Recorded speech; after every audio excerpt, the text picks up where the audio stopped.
السلام عليكم ورحمة الله تعالى وبركاته. أهلا ومرحبا بكم أحبابي الكرام في هذه السلسلة التي أقدمها حول نظرية التنظيمات، وهذه هي الحلقة الثالثة والتي سأخصصها لأندري فايول والإدارة الصناعية. أحبابي الكرام، في الحلقتين السابقتين تناولت في الحلقة الأولى تايلور والتايلورية، وفي الحلقة الثانية تناولت أيضا فورد والفوردية.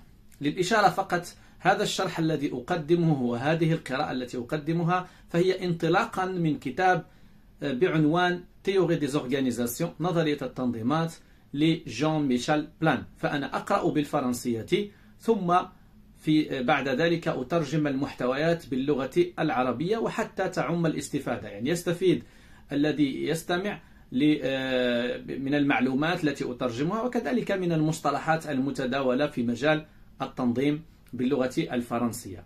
إذا أحبابي الكرام، إذا كنتم أول مرة تتابعوا القناة لا تنسوا الضغط على زر الاشتراك لتتوصلوا بجديد فيديوهاتي التي تقريبا كلها مهتمة بمجال علم الاجتماع بمختلف فروعه. مرحبا بكم. إذا لنبدأ على بركة الله. إذا أندري فايول ثالثا في الكتاب، أندري فايول والادمينستراسيون اندستريال والإدارة الصناعية. للإشارة فقط، فأندري فايول، تايلور، وكذلك فورد، وكذلك ماكس فيبر الذي سأتناوله في الحلقة القادمة، كل هؤلاء الأربعة ينتمون إلى المدرسة الكلاسيكية في التنظيم. أولا، les fondements de la pensée de André Fayol، مبادئ فكر أندري فايول. أندري فايول هو مهندس فرنسي، انجينيور فرنسي، حاصل على دبلوم مدرسة المناجم بسانت إتيان، ويعتبر يعني كأول منظر، le premier théoricien à s'être préoccupé de l'administration des entreprises et des problèmes de commandement. كان يعتبر أول منظر الذي اهتم بإدارة الشركات ومشاكل القيادة، les problèmes de commandement. En ce sens, sa pensée est complémentaire de celle de Taylor. في هذا السياق ففكره فهو مكمل لفكر تايلور، puisqu'il analyse la nature de la fonction de direction dans les entreprises، لأنه يدرس طبيعة الإدارة، إدارة الشركات. Il formule ainsi une théorie complète à l'usage des dirigeants en se fondant sur sa propre expérience à la direction d'une compagnie minière. إذن صاغ نظرية شاملة يعني معدة للاستعمال من طرف المسؤولين والمسيرين، بالاعتماد على تجربته الخاصة في إدارة شركة للمناجم. في كتاب نشره سنة 1916 بعنوان Administration industrielle et générale، الإدارة الصناعية والعامة، André Fayol insiste sur la nécessité de faire évoluer la fonction de commandement dans les grandes entreprises. إذن أندري فايول يلح على تطوير وظيفة القيادة في الشركات الكبرى، وتطوير كذلك مزايا القيادة، مزايا القائد. Il distingue 5 fonctions clés propres au management applicables selon lui à toute organisation. ومنه فإنه يميز بين 5 وظائف مفتاحية تخص يعني التسيير، والتي يمكن استعمالها في كل منظمة حسب يعني أندري فايول. هذه الوظائف أو المبادئ سماها أو بأنها كونية، يعني ليست خاصة بشركة ما، وإنما يمكن تطبيقها على كل المنظمات، وهي prévoir et planifier، توقع والتخطيط، بمعنى préparer de manière rationnelle l'avenir، إعداد للمستقبل بطريقة عقلانية. إذن هذه المسألة الأولى. المسألة الثانية organiser، c'est-à-dire allouer différentes ressources indispensables au fonctionnement de l'entreprise. تنظيم، organiser، تنظم، يعني هنا يعني توفر مختلف الموارد الضرورية لاشتغال الشركة من لي ماتيريو، المواد الخام، لوتياج، الوسائل، أدوات، لي كابيتو، الرساميل، ولو بيرسونيل، الموظفين العمال مثلا. كوموندي القيادة، c'est-à-dire tirer le meilleur parti possible des agents qui composent l'entreprise. يعني بمعنى أنه يعني تستخرج يعني الأفضل ما يمكن بالنسبة للزاجون وكلاء أو الذين يشتغلون في يعني في الشركة عن طريق القيادة يعني التي تصف بمزايا جيدة. كوردوني تنسيق، بمعنى تنسيق كل مختلف الأنشطة l'ensemble des actions de l'entreprise pour garantir les ضمان الملائمة et efficacité كذلك الفعالية. Contrôler المراقبة، ce qui revient à vérifier si tout se passe conformément au programme. وهنا يعني مراقبة هل كل ما يتم داخل الشركة يعني يتم وفق البرنامج المعتمد ووفق المبادئ المعتمدة. إذن ces principes d'administration et de commandement ont été édictés par Henri Fayol car il est parti du constat que la grande يعني هو قام باقتراح هذه المبادئ أو هذه المفاتيح كما يقال، هذه الوظائف المفتاحية أو المبادئ، قام باقتراحها لأنه انطلق من مسلمة وهي أنه la très grande majorité des dirigeants de l'époque ont été formés dans les grandes écoles françaises d'ingénieurs. فهو كان يعني انطلق من مسلمة أن أغلبية مسيري الشركات في ذلك الوقت فكانوا يعني متخرجين من المدارس الفرنسية للمهندسين، وكما هو معلوم المدارس الفرنسية للمهندسين آنذاك في برامجها ومحتويات يعني محتويات التكوين كانت مخصصة بشكل كبير أو يعني كانت مخصصة بشكل حصري لدراسة الرياضيات وبعض الجوانب التقنية إلى آخره. Il souhaite que l'administration، وكان يتمنى أنه مواد مثل الإدارة، التجارة، يعني التمويل إلى آخره تدخل في البرنامج تكوين المسيرين. كان هذا يعني متمنياته. ثانيا les concepts et les principes de commandement، مفاهيم ومبادئ القيادة. Henri Fayol est parti du constat qu'il n'existait pas en France de véritables doctrines administratives. إذن أونغي فايول انطلق من مسلمة وهو أنه في ذلك الوقت كان لا يوجد في فرنسا يعني une doctrine administrative، بمعنى لا توجد هناك عقيدة في الإدارة، يعني توجه منهج العقيدة. لما نقول دوكترين فالمقصود به عقيدة أو منهج أو مذهب إلى آخره. لم تكن هناك مذهب يعني في الإدارة واضح. ce qui le conduit à formuler، والذي أدى به إلى أنه يصوغ بعض الاقتراحات يعني بهدف إعداد une théorie d'organisation، نظرية للتنظيم التي يمكن استعمالها من طرف المسيرين خاصة بالنسبة للشركات الكبرى. كان يستهدف الشركات الكبرى، يتحدث عن les grandes organisations، التنظيمات الكبرى. selon ces principes d'administration، حسب هذه المبادئ une organisation élabore، فالمنظمة والتنظيم يقوم بإعداد un plan stratégique، يعني مخطط يعني استراتيجي، définit ses objectifs ويحدد الأهداف، met en place une structure، يقوم بوضع مثلا بنية مناسبة لتحقيق هذه المخططات، ويبروغريس ويتقدم ويتطور بفضل كذلك مراقبة الأنشطة. La finalité des travaux de Fayol، يعني غاية أعمال فايول، وهو يبين أن المسؤول أو المسير يمكن أن يحصل على أداءات أفضل وإنجازات أفضل من المستخدمين أو من الموظفين par ses qualités، انطلاقا من مزايا القيادة، ديال الرجال، وكذلك d'administration des choses، وكذلك إدارة الأشياء. إذن انطلاقا من مزايا القيادة يمكن له أن يحصل على نتائج أفضل. Dans cette optique، في هذا السياق إذن il formule 11 principes généraux d'administration، قام بصياغة 11 مبدأ يعني عاما للإدارة. هذه المبادئ 11 هي كالتالي: المبدأ الأول l'unité de commandement، وحدة القيادة. المقصود به أن كل موظف لا يجب أن يكون له إلا قائد واحد، هذا هو يعني مبدأ القيادة. يجب تفادي وجود مثلا قائدين لنفس الموظف والعامل. المبدأ الثاني la division du travail، تقسيم العمل. فce principe implique une forte spécialisation. في هذا المبدأ يشير إلى يعني اختصاص أو تقسيم المهام للعمال pour être من أجل أن تكون الإنتاجية بشكل أكبر، يعني تقسيم العمل. المبدأ الثالث le principe d'autorité، مبدأ السلطة. Celle-ci est envisagée comme étant à la fois statutaire et personnelle, accompagnée des responsabilités et correspondantes.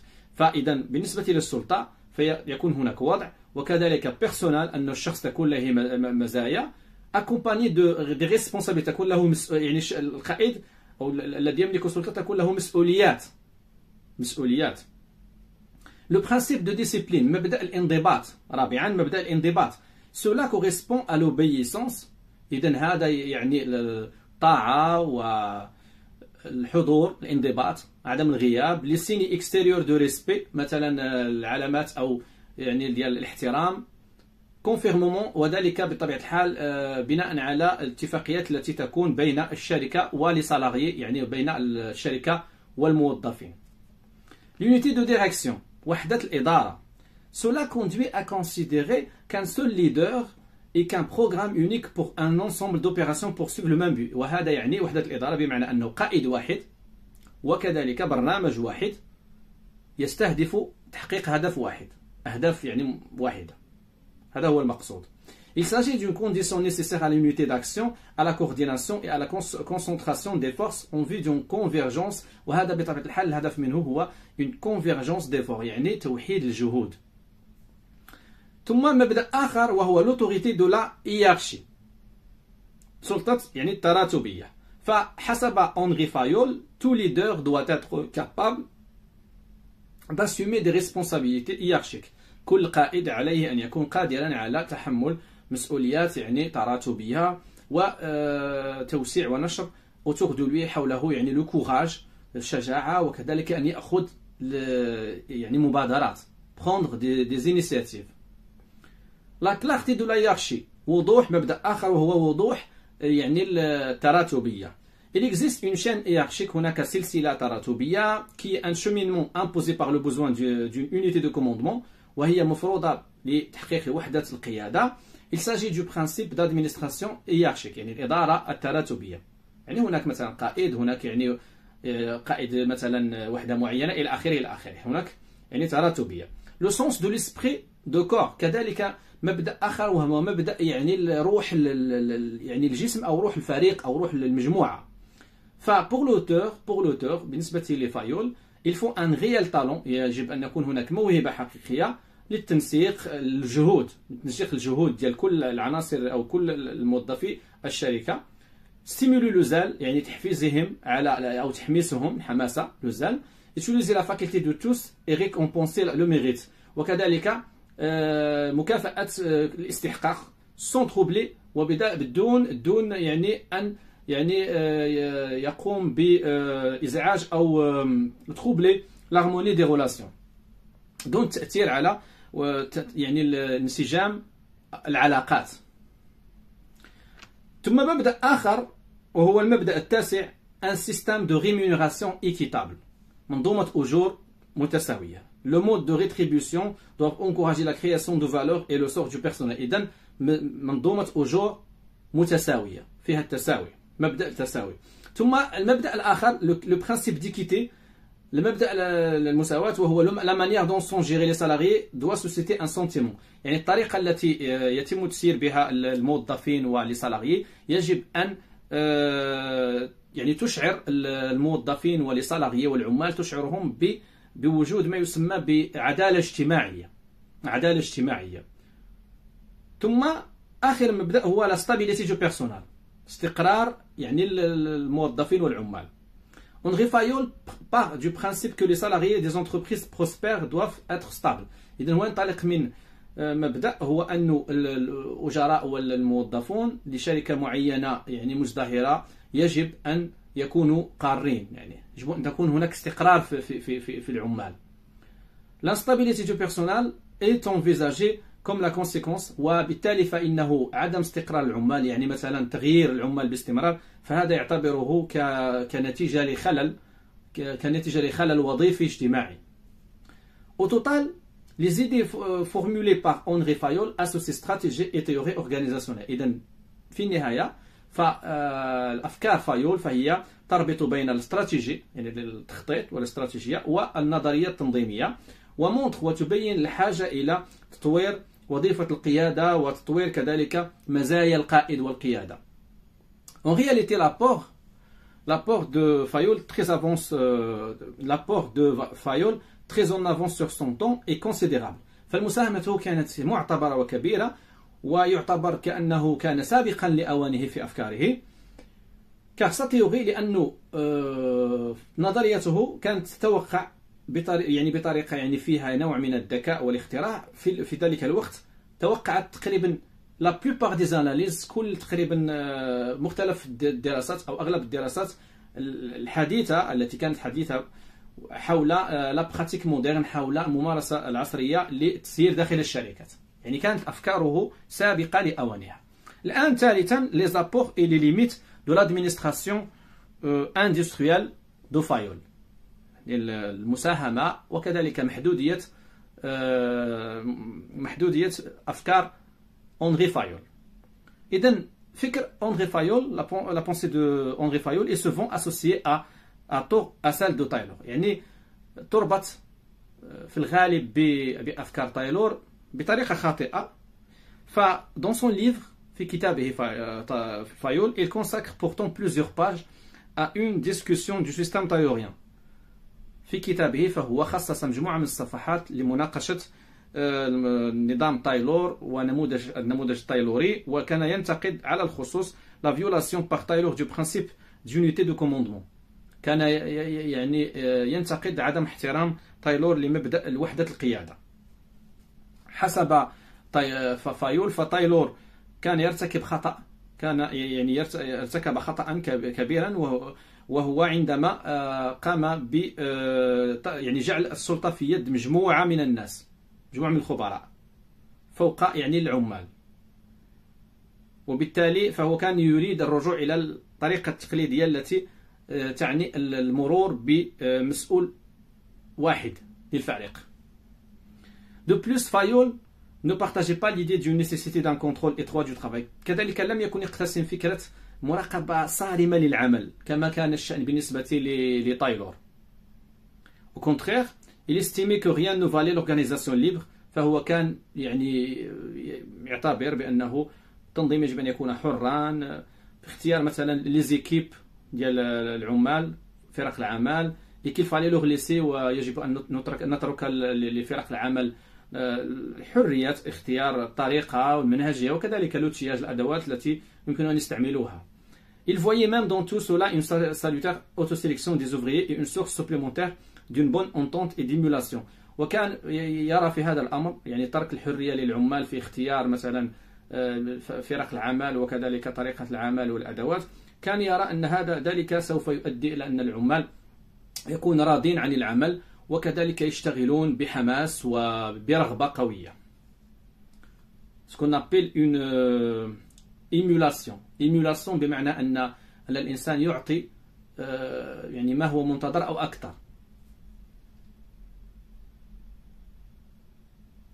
L'histoire du management a probablement donné raison à Fayol pour autant، ولكن مع ذلك بالرغم من ذلك الذي قلناه، il est vraisemblable فتايلور وفايول se complètent، فهما يتكاملان بشكل كبير وواسع. واحد منهم يدرس العمل depuis le poste de l'ouvrier، انطلاقا من العامل اللي هو تايلور، والآخر faisant la même chose، يفعل نفس الشيء، يدرس العمل ولكن انطلاقا من الإدارة العامة حتى ورشة الإنتاج اللي هو فايول. إذن l'apport de Fayol est d'avoir introduit notamment la notion de prévoyance، c'est-à-dire la planification stricte, générale, autoritaire et contrôlée. إذن مساهمة فايول الكبيرة أنه اعتمد على مفهوم ما يسمى بلا prévoyance، الرؤية ولا البصيرة ولا لا فيزيون. فالمقصود بها لا بلانيفيكاسيون التخطيط الصارم العام يعني بسلطة بتراتبية وكونترولي ومراقبة.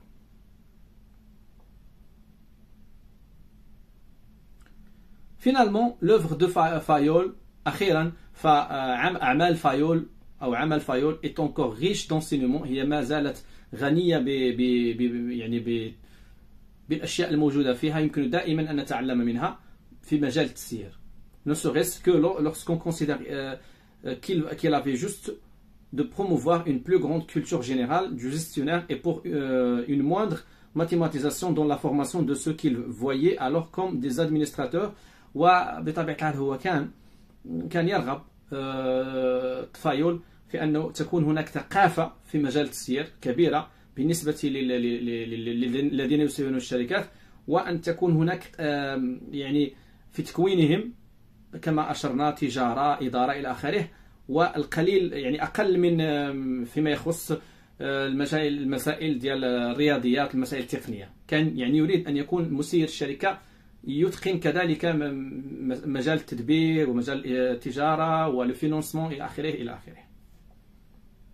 على كل الأحباب الكرام، وصلت إلى نهاية الحلقة. في الحلقة القادمة إن شاء الله تعالى سأقرأ ماكس فيبر إلى راسيوناليزاسيون دو لورغانيزاسيون. ماكس فيبر وعقلنة التنظيم. إن شاء الله تعالى ستكون الحلقة القادمة هي الحلقة الرابعة والأخيرة فيما يخص المدرسة الكلاسيكية، وبعد ذلك سننتقل إلى دراسة الفصل الآخر المتعلق بمدرسة أو حركة العلاقات الإنسانية. السلام عليكم ورحمة الله تعالى وبركاته. لا تنسوا كما أشرت في البداية، إذا كنتم من يعني المتابعين الجدد ومن المهتمين بمجال علم الاجتماع فلا تنسوا الاشتراك، لأني إن شاء الله تعالى سأقدم العديد من الفيديوهات في مجالات متعددة.